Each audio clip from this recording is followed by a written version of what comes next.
We have been in a series in Ruth, and this is part 3. It easily could be 4 or 5 parts, but we're going to wrap up today. So we've got 2 chapters to get through. So I won't be reading it through entirely. So my recommendation to you is after this service, if there's any pieces that you're not quite sure about, go back and read Ruth. It's not a long read, and just take it in for yourself. There's a lot there. But one of the themes that we're going to get to at the end of the message that I want to just kind of prime in your mind right now is this. Is God at work in the world around us? Now, we're all Christians here for the most part. Maybe some of you aren't, or maybe some of you are seeking. I think a lot of us, if you're in this building, probably would answer yes to that question. But the next question is, to what level? Ask yourself that. You know, kids, teens, ask yourself, at what level is God at work in my life? Is it, just big picture things like government things and like nations going to war or those kind of things? Or is it individual things? Is it the way your toast pops up burnt in the morning? Was that God? Or what level to which is God a part of your life and the decisions that you make? How much control is yours and how much control is God's? Let's put it another way. Think about this scenario for a minute. I'm not advocating this, but say, for instance, you go to the corner store and you witness someone who's just bought $100 worth of lottery tickets. So you're now in line for 10 minutes because that takes a really... How many of you have ever been in behind someone and bought a lot of lottery tickets? It takes quite a while. Okay. Imagine they bought all these lottery tickets. They go home. The lottery happens. They have a winning ticket. And they do nothing with it. Imagine that for a second. And actually, to be honest, this has actually happened in Saskatchewan 4 times this year in Saskatchewan. As recently as July 28th, there right now is $1 million ticket that was purchased and paid for at a convenience store that has not yet been claimed. So I'm not in the business of saying that God rigs the lottery system, so just follow through this story with me and not take theological implications from it. But just think through this for a moment. I'm not advocating that you should go and purchase a lottery ticket so that God can bless you. That's, again, not what I'm saying. But imagine for a second that God did help make this lottery happen for this person, and it's right there. And they read on the back of their ticket, it says, right on the back of that ticket, it says, you have 1 year to redeem this ticket for your winnings. Imagine they just forgot and they never acted. Now think about that for the moment. God has moved space and time to make numbers come up and bring a lottery, and this person just sits there, does nothing with it. Now ask yourself this question: what on earth does this have to do with Ruth? It's a great question to ask. It is a great question to ask. I want you to be thinking about this idea of what role does God play in our lives and to what level. Because if you read through the book of Ruth, it isn't until the very last page that you find out that God has actually acted in some way. So what else is going on in this book? Keep that in mind, as it's one of the themes we'll come to. All right, so we're in chapter 3, and so far in the story, Ruth has committed herself. We've talked about this idea, has said, this loving kindness. She's committed herself to Naomi. She will help Naomi. They come back from Moab, this place of death and despair where she lost her husband, she lost her 2 sons, and her daughter-in-law lost her husband, one of her sons, and here they are, these 2 poor women. And they go to and they go with this plan of, we're just going to eke out this existence. We're poor. We're going to go to this fields. And it just so happens that they land in a field of Boaz, who just happens to be a relative of them that could be possibly a kinsman redeemer, which we will close with this morning as we get there. And as I said last week, it ended with this statement: and as she lived there with her mother-in-law. And this was a few months. This was several months where they were just working away. We have a lot to cover this morning, so we're going to walk quickly through these passages. Let's read. Let's just start with chapter 3, verses 1 to 4 to set the setting here. One day, Naomi, her mother-in-law, said to her, "My daughter, should I not try to find a home for you? Where will you provide for? Is not Boaz, with whose servant girls you've been a kinsman of ours? Tonight, He will be winnowing barley in the threshing floor. Wash and perfume yourself, and put on your best clothes. Then go down to the threshing floor. But don't let him know you are there until he's finished eating and drinking. When he lies down, note the place where he's lying. Then go and uncover his feet and lie down. He will tell you what to do. Okay. There's a lot there already. That's just 4 verses. There's 2 things that are picked up on here that's a change. Naomi's attitude changes, and Ruth changes her clothes. The first thing about Naomi's, it's very important actually. You'll pay attention in a moment, don't worry. Naomi's attitude changes. Now, we've talked about Naomi being this bitter woman who's just tired, and all of a sudden, after 3 months or so is what it roughly was, Naomi perks up and she says, you know what? That's enough of this. We're just going to eke by an existence gathering. We got to step this plan up. We got to go a little bit more here. You shouldn't live like this. You need a husband. You need a protector. I'm going to risk this current status of where we're at for something better.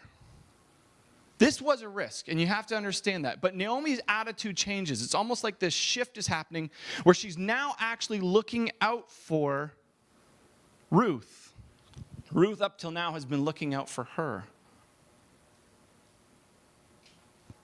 There's no mention that Ruth is expecting to have a child during this time. Naomi simply says, you need a husband, someone who can look after and protect you. Now, Ruth changes her clothes. Naomi changes her attitude. Ruth changes her clothes. If Ruth was like my daughter, Clementine, she would have changed 12 times already. Clementine just loves changing right now. She'll change and then change and then change. And then her floor, well, it looks like a disaster zone.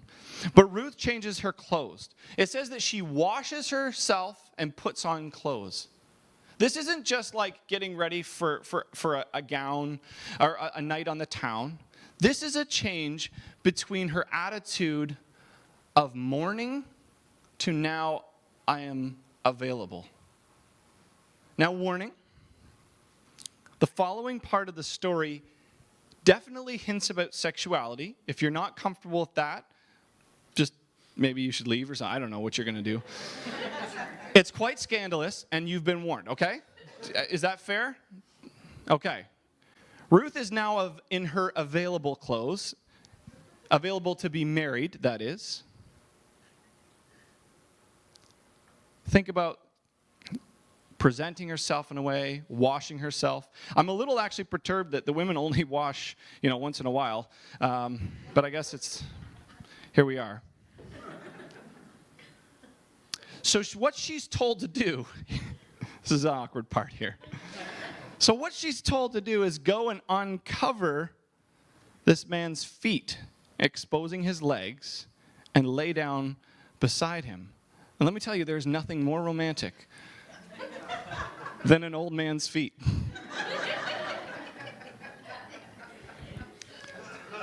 Just the sound of an old man's feet just rustling against satin sheets is just... Okay, so what is going on here? Well, for one thing, this actually clearly is some form of marriage proposal. And it's not indecent. This is actually, it talks about their character. It actually says that Naomi is known as a noble person, and we'll get to that in a second. But they've got this plan, as weird as it sounds to our 21st century ears, this is a legitimate marriage proposal. I don't suggest you repeat it now. You might get slapped, or I don't know what would happen. The guy might get slapped, I mean. Guys shouldn't be slapping girls. That's a whole nother story. We're moving really into some awful places in the moment. There's definitely a hint of romance overtones in this proposal.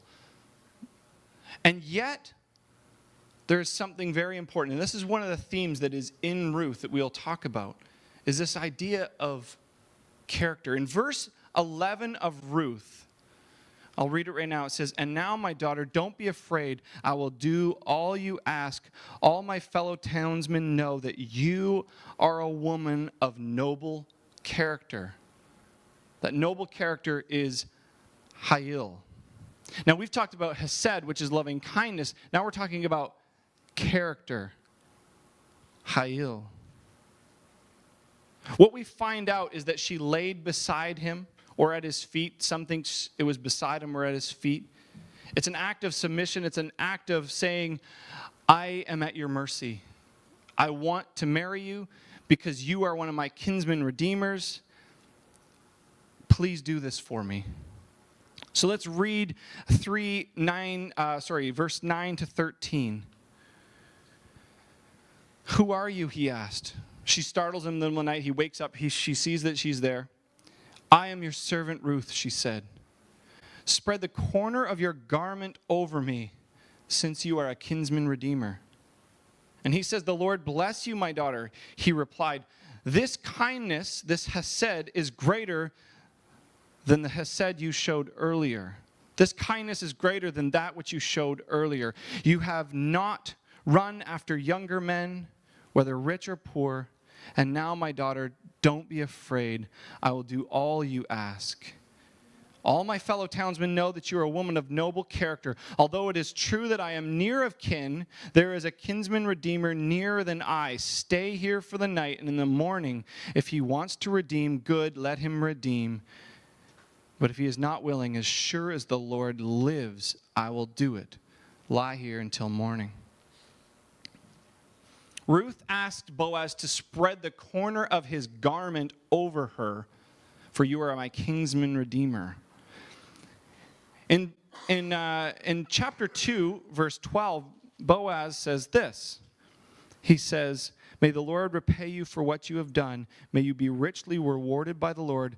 May the God of Israel, under whose wings you have come to take refuge. That idea of wings and the idea of covering of the garment is the same Hebrew word. It's just expressed slightly different. So in other words, Boaz is saying, you are under God's wing. God is covering over you. And she turns it to and says to him, yes, God is covering over me. Now I am asking you to be the hands of God in this situation. Cover over me and provide me with the safety of being my kinsman redeemer. Yes, God is at work. You've said that in earlier to me. You've said that God is covering me with his wings. Now I'm asking you to cover me with your garment as a sign that you will be the very outbringing of that prophecy. Boaz does something then important. He does something really important here. He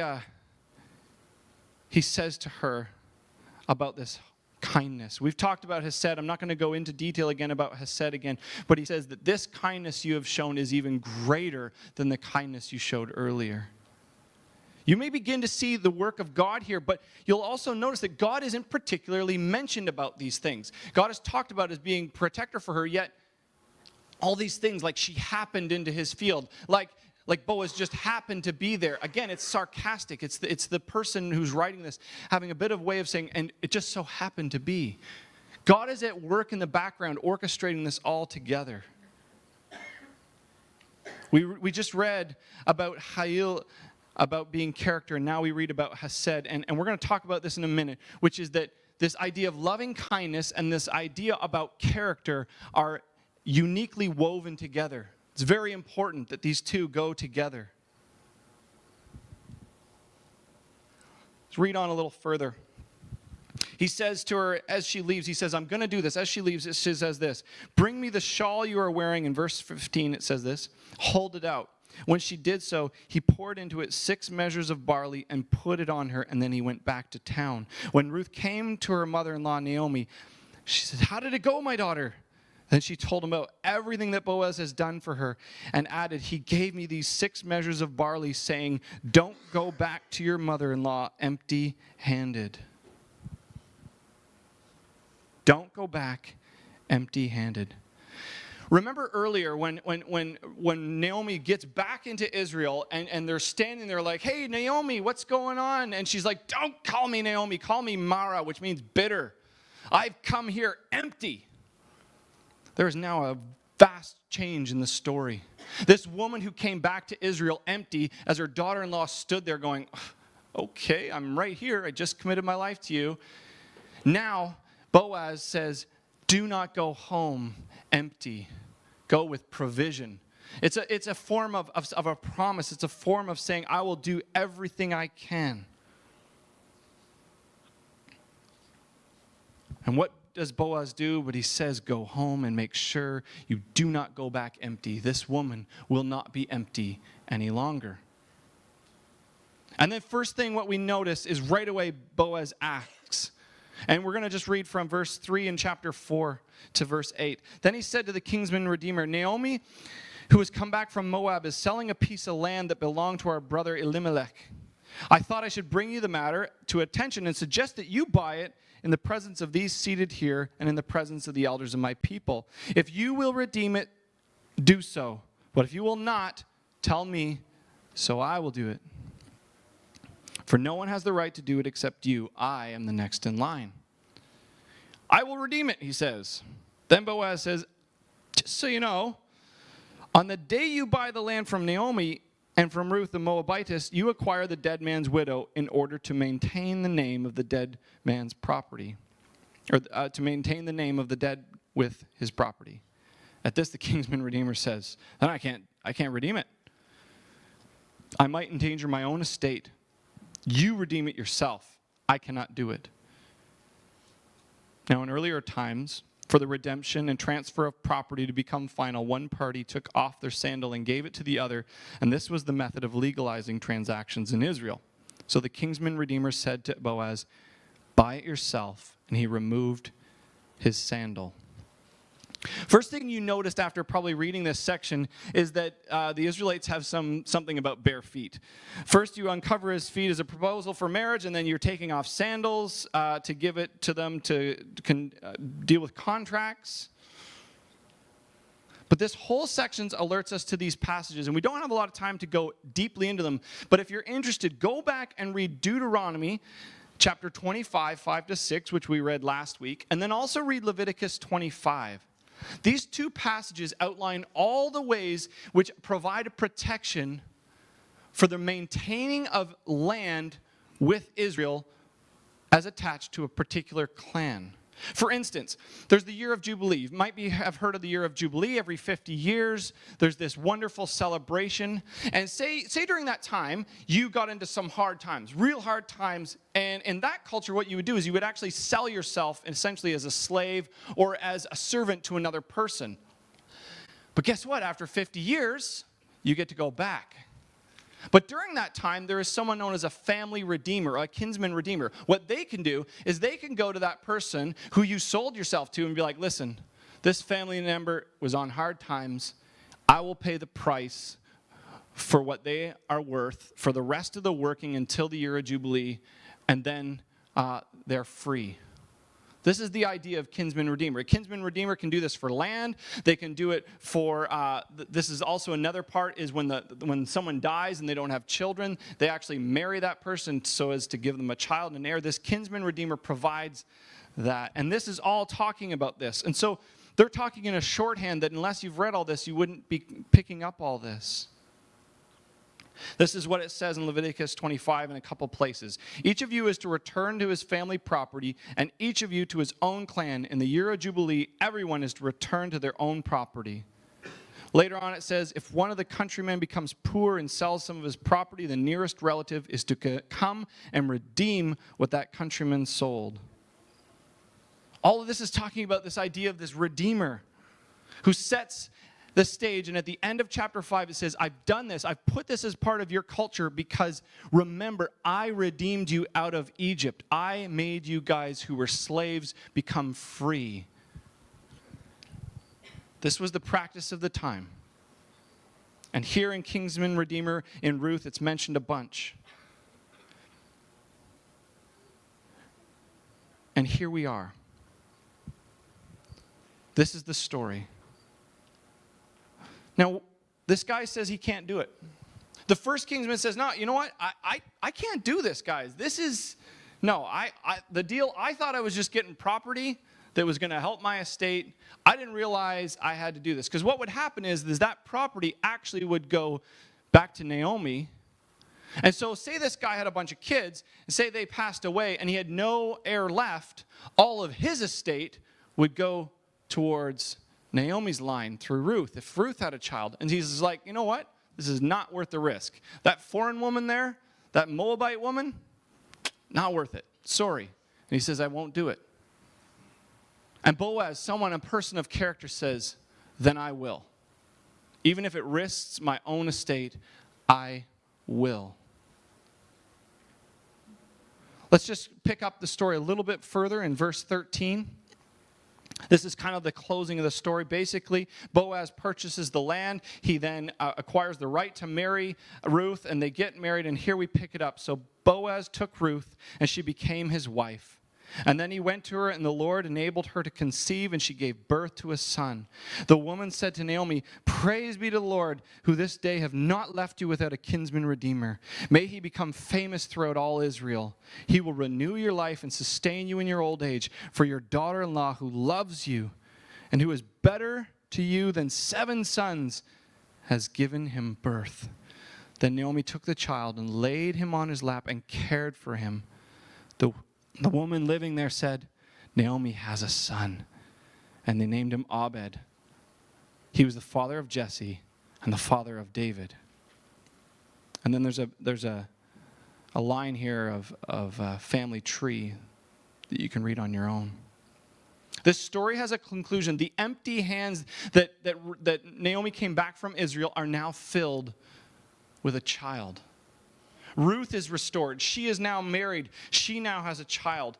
It's now where God gets the direct credit for everything that's going on. It says that the praise be to the Lord, who this day has provided you a kinsman redeemer of your own, a child. Where God was hinted at in the background of working things out, God has now said he has provided a child for you. This isn't just any child. This is the child who will be the grandfather of David, who will come in the line of the Messiah, who will come as Christ. A Moabite woman, a foreigner. The very kinsman redeemer that they speak of may very well be not just him, but the kinsman redeemer, Jesus, who would come many years later. Okay, so here we're at. You're like, Pastor Luke, you've walked through this book with us. I've slept a little bit. I've laughed a little bit. Here we are. What do we learn from this? What do we take from this? And I want to say there's a couple things. There's a couple themes that stand throughout this whole book that I want to speak to one more time. And this is the idea of hesed and hayil. This idea of loving kindness and noble character. It's this interesting cycle. Ruth shows Naomi loving kindness. Boaz shows Ruth loving kindness. And eventually Naomi shows Ruth loving kindness because she risks their status to say, you know what, you need a husband. If I'm gone, you're a foreign woman in a foreign land. This is not going to be good for you. So she shows loving kindness, risking where they're at. And then it goes back to Boaz, and Boaz shows loving kindness by being the kinsman redeemer, but he says that Ruth, by still doing this, is showing loving kindness. And you might just be getting bored of watching me walk across the stage talking about loving kindness, but it's so much throughout this whole book. But paired with it is this idea of character. Ruth is talked about directly as having noble character.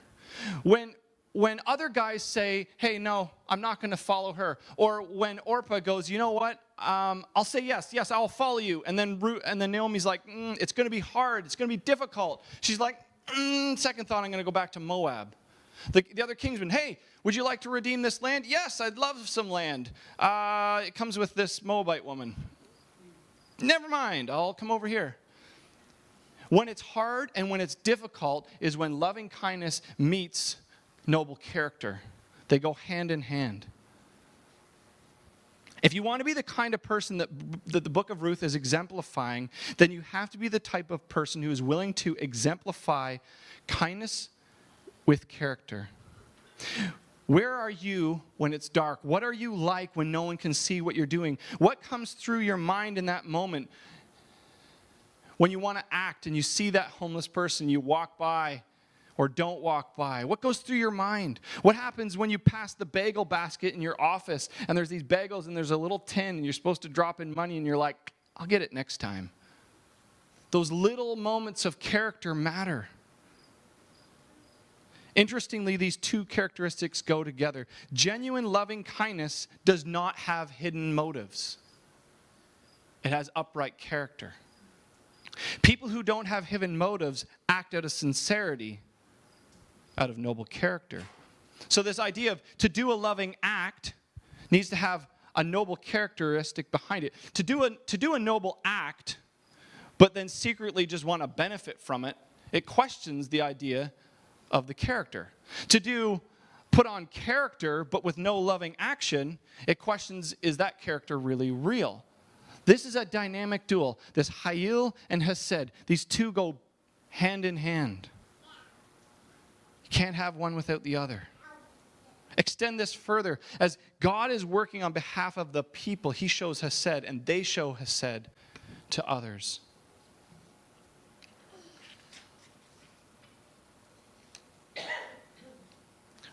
But here we come to this whole idea that I talked about in my introduction. God is setting up foundation. This is another point in Ruth. God is setting up the foundation here. He's allowing Ruth to just happen into the field of Boaz. He's allowing Boaz to just happen to be there at the right moment that Ruth can talk to him. But here's the question. What if Ruth, after possibly being beat or sexually assaulted in that field, what if Ruth goes, I'm leaving this field, she doesn't meet Boaz? Or maybe she meets Boaz, but she doesn't act. What if Naomi just stays in her pity and her bitterness, and when the kinsman redeemer is just sitting there waiting, what if she goes, it's not worth it, it's too risky, I'll just stay here? Where is this intersection between God's working things out and our participation? Where is that?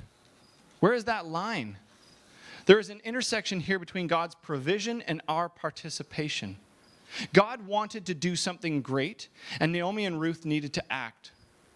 The missing lottery ticket still has to be claimed. It has to be mailed in, it has to be phoned in, or it has to be some part of participation. Students, you might be praying about which school God will take you to, or what's next in your life. Or maybe you're praying that you get a girlfriend, or maybe you're praying that you get a boyfriend, and your parents are praying that you won't. But maybe you're someone who's been praying for a friend your whole life. Maybe you're a kid and you just don't have a close friend. Or maybe you're an adult and you just don't have a close friend. And you've been praying for a friend. And you've just been praying and praying and praying. And you've just been waiting for God to just have that person knock on your door. But you actually haven't gone out and introduced your people. You haven't put yourself out there. Where does God's provision and your participation intersect? I don't want to say that's something for you to explore. Ask the Lord about, what are you waiting on? What is your prayer? What is the thing you're needing in your life? And ask yourself, what is God asking me to step out? Maybe it's to step out in faith. Maybe God has put some big pieces together, but he wants you to have character and kindness. And through working those things out, he will provide what you need. I know we're going to close this morning with this theme that's run through that I've mentioned a few times and we're getting to now, is this idea of kinsman redeemer. I want to set the stage for this, just to picture this. Remember that Israel is the place where God is. Think about what Moab offered. Moab offered death, despair, infertility, darkness. And on the other hand, you have Israel. They come back to Israel. There's life. There's newness. There's hope. There's joy. There's provision. Moab and Israel are starkly contrasted in the scriptures. If Israel is following God's commands, think Moab is not following God's commands. It's running away from God. There's these two things here. And what's interesting is an Israelite goes to Moab and loses everything. A Moabite comes to Israel and gains so much more. And here is this thread of a kinsman redeemer. Who is he? What is it? To be a kinsman redeemer, there was 3 very important qualities. First, you have to be a near relative. Second, you have to have the means to be able to pay the price required to buy back someone or buy back the land. And 3, as clearly seen as the first kinsman redeemer rejected, you actually have to be willing to perform this act. So is Jesus our great kinsman redeemer? Our Goel, as it's known in Hebrew. Hebrews 2:10 says this. What about the idea of a near relative? This is what Hebrews 2:10 and 11 says. In bringing many sons to glory, it was fitting that God, for whom and through whom everything exists, should make the author of their salvation perfect through suffering. Both the one who makes men whole and those are holy, and those who are made holy are of the same family. So Jesus is not ashamed to call them brothers. This is not just that Jesus was simply Jewish. This is that he calls those who will be holy like him brothers. And it says that we're part of his family. He is a near relative. He fits the first criteria. What about the second? Have the means to do this act. We owe a debt that we could not pay, and Jesus paid that debt by living sinless. Hebrews 4 says we have a high priest who is tempted in every way like us, yet without sin. 2 Corinthians 5:21 says God made him, Jesus, who is sin for us, so that, or he who had no sin would be sin for us, so that in him we might be righteousness of God. The third, be willing. And this is the most pressing one of all of them, in my opinion. Because it's not just enough that God came. It's not just enough that God provided Jesus. It's that Jesus wanted to die for you. To be a kinsman redeemer, you wanted to do this action. As difficult as it may be, as much risk as it posed to yourself, you had to be able to want it to be a kinsman redeemer. John 10:17-18 says this. The reason my Father loves me is that I lay my life down, only to take it up. No one takes it from me, but I lay it down on my own accord. Now I want you to flip that verse in your head for a second and ignore everyone else in the room and think about that fact that Jesus willingly gave up his life for you. Not forced, not because he had to, because he chose you and he wanted to give his life up for you. He redeemed you. He bought you at a price, and he wanted to. He gave it up on his own accord. Yes, it was difficult. Yes, it was hard. But this is what this book offers, is this idea of a kinsman redeemer. And it tracks through history, and very much Jesus actually comes through that line of David. This book, as short as it is packed full of so much. There's so much here. And one of them is the salvation message. This morning, you may be here, and maybe you're struggling through a few of the other things I've talked about, but I want you to hear this, is that Jesus came, he died, and he died for you because he wanted to, because he loved you, and he gave himself up for you. And what he asks in return is that you would be a person of Hesed and Hayil, a person of loving kindness and a person of character. And that you would trust that his provision will meet your participation. That as he provides, you will take action. You won't just wait for God to do something. You will walk with him to what he has for you. Jesus went to the cross for you because he died for you, because he loved you. He paid a debt that you could not pay. We talked about that in the series on offense. We're talking $7 billion that you owe that you can't pay. That's your sin. And he's paid it for you.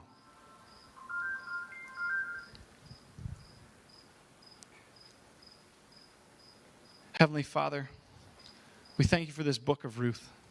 Lord, we thank you for maybe a different way of looking at it, a way of going through it, somewhat like a Bible study. But Lord, there's so much there. Lord, I pray that we won't just pass over it quickly, but we will really ask ourselves, Lord, are we people of character?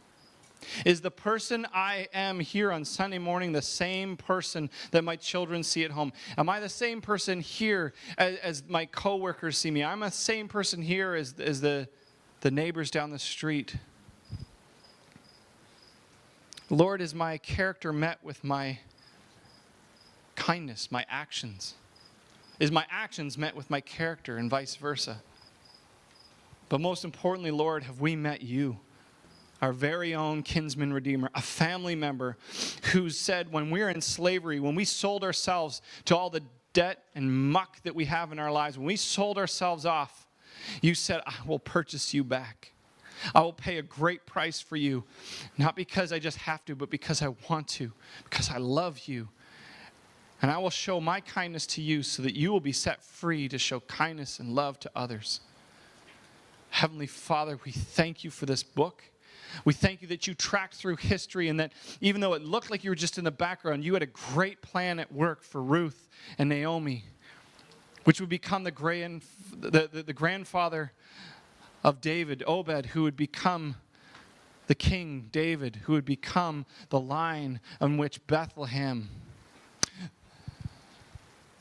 would bring the very baby Jesus, who would grow up and die for our sins. God, would you speak to us this morning about what is on our hearts, what we need to look at? Maybe it's our character, maybe it's our kindness, or maybe it's just the fact that we've never actually accepted you. God, we ask for you to be with us here this morning. In your name we pray.